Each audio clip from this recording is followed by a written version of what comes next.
The Power of Habit. Why We Do What We Do in Life and Business by Charles Duhigg. Chapter 1. In Chapter 1 of The Power of Habit, the habit loop is introduced as a three-part process that explains how habits are formed and how they can be changed. The habit loop consists of the following three elements. The cue. This is the trigger or stimulus that initiates a habit. Cues can be external, such as seeing a certain object or hearing a specific sound, or they can be internal, such as feeling a certain emotion or experiencing a specific time of day. The routine. This is the behavior or action that is performed in response to the cue. Routines can be physical, mental, or emotional. The reward. This is the positive outcome or benefit that is received as a result of performing the routine. Rewards serve to reinforce the habit, making it more likely to occur again in the future. The habit loop is a continuous process, with the cue triggering the routine, which in turn leads to the reward. Over time, the cue and reward become associated with each other, leading to the automatic performance of the routine. An example from the chapter is the habit of smoking. The cue in this case might be feeling stressed or seeing other people smoking. The routine is the act of smoking a cigarette. The reward is the feeling of relaxation or socialization that comes from smoking. As this habit loop is repeated over and over, the cue feeling stressed becomes associated with the reward relaxation, and the routine smoking becomes automatic. Another example from the chapter is the habit of going to the gym. The cue in this case might be the time of day, for example going to the gym in the morning before work, or the location, for example passing by the gym on the way home from work. The routine is the act of going to the gym and exercising. The reward is the feeling of accomplishment and improved physical fitness that comes from working out. The chapter also discusses how habits can be changed by identifying the cue and reward and altering the routine. For example, if someone wants to change the habit of smoking, they might try to find a different activity to do, for example going for a walk or practicing deep breathing in response to the cue feeling stressed in order to get the same reward relaxation without engaging in the harmful routine of smoking. Chapter 2. In Chapter 2, we dive into the role that cravings play in the formation and maintenance of habits. A craving is a strong desire or urge, and it activates the brain's reward system, releasing neurotransmitters like dopamine that make us feel pleasure and satisfaction. Cravings can be triggered by both external and internal cues, and they can be so powerful that they override our conscious decision-making abilities. For example, the sight and smell of a favorite food can trigger a craving for that food, even if we're not hungry or don't need the calories. Or, negative emotions like stress or boredom can trigger cravings for behaviors that provide temporary relief, like smoking or overeating. To strengthen habits, the chapter introduces the concept of bright spots, which are positive reinforcement strategies that increase the likelihood of a behavior being repeated. For instance, if you're trying to form the habit of exercising, you might use a bright spot like listening to your favorite music or setting a personal record as a reward for completing a workout. The chapter also covers habit stacking, which is the process of attaching a new habit to an existing one, making it easier to remember and perform the new habit. For example, if you want to form the habit of meditation, you might attach it to your existing morning routine of making coffee by meditating for a few minutes right after brewing your coffee. In short, Chapter 2 highlights the crucial role that cravings and rewards play in habits and provides strategies for strengthening habits through the use of bright spots and habit stacking. Chapter 3.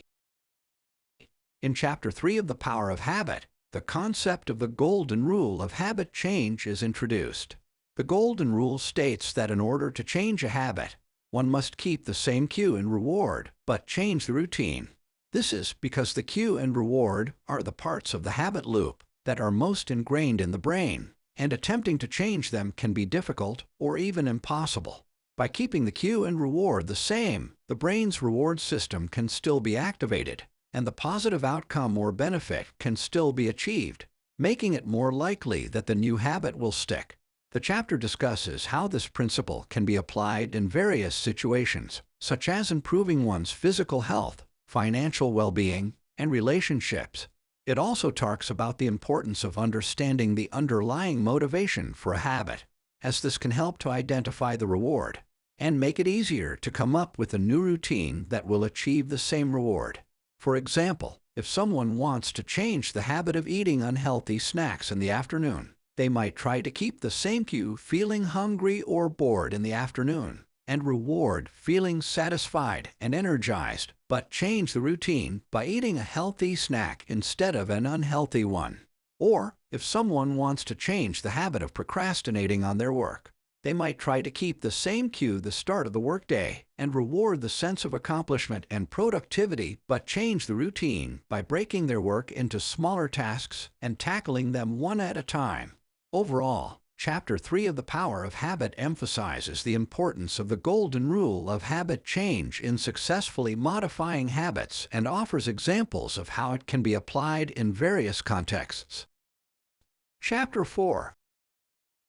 In Chapter 4, we learn about keystone habits, which are habits that have a ripple effect, influencing other habits and areas of our lives. These habits act like a keystone in an arch, supporting and shaping the other habits and behaviors around them. Keystone habits can be identified and used to make positive changes in our lives. One example of a keystone habit is exercise.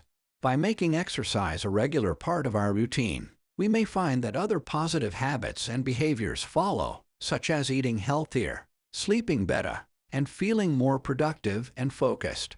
Another example is organization. By establishing a habit of keeping a clean and organized environment, we may find that we are better able to focus, complete tasks more efficiently, and feel more in control of our lives. The chapter also discusses the role of small wins in building keystone habits. Small wins are minor successes that can create momentum and a sense of accomplishment, encouraging the development of other positive habits. For example, if someone is trying to form the habit of saving money, a small win might be saving $5 in the first week. This small win can create a sense of accomplishment and encourage the person to continue saving more money in the future. Keystone habits can also be used to drive positive change in organizations. For example, a company that focuses on improving its customer service may find that this keystone habit leads to increased customer satisfaction and loyalty, as well as improved employee satisfaction and retention. Overall, Chapter 4 emphasizes the influential power of keystone habits and offers strategies for identifying and building these habits in order to make positive changes in our personal and professional lives. Chapter 5. In Chapter 5, the story of Starbucks and its rise to success is used to demonstrate the role of habits in business. Starbucks' focus on customer service, employee training, and creating a unique store experience helped it differentiate itself from competitors and become a leader in the coffee industry. CEO Howard Schultz believed that by creating a positive work environment and fostering a sense of community and connection with customers, Starbucks could create a virtuous cycle of success. Starbucks' focus on keystone habits such as customer service and employee training helped to create a culture of excellence that in turn led to increased customer satisfaction and loyalty, as well as improved employee satisfaction and retention. The company's focus on creating a unique store experience, which included elements such as comfortable seating, music, and a welcoming atmosphere, also helped to attract and retain customers. In addition to its focus on keystone habits, Starbucks also placed a strong emphasis on corporate values and culture. Schultz believed that by aligning the company's values with the personal values of its employees, Starbucks could create a positive, cohesive work environment and culture that would drive the company's success. Overall, Chapter 5 illustrates the role of habits in business success and how focusing on keystone habits and corporate values can create a virtuous cycle of success, using the example of Starbucks as a case study. Thank you for listening. Please consider subscribing so you don't miss out on our latest book summaries.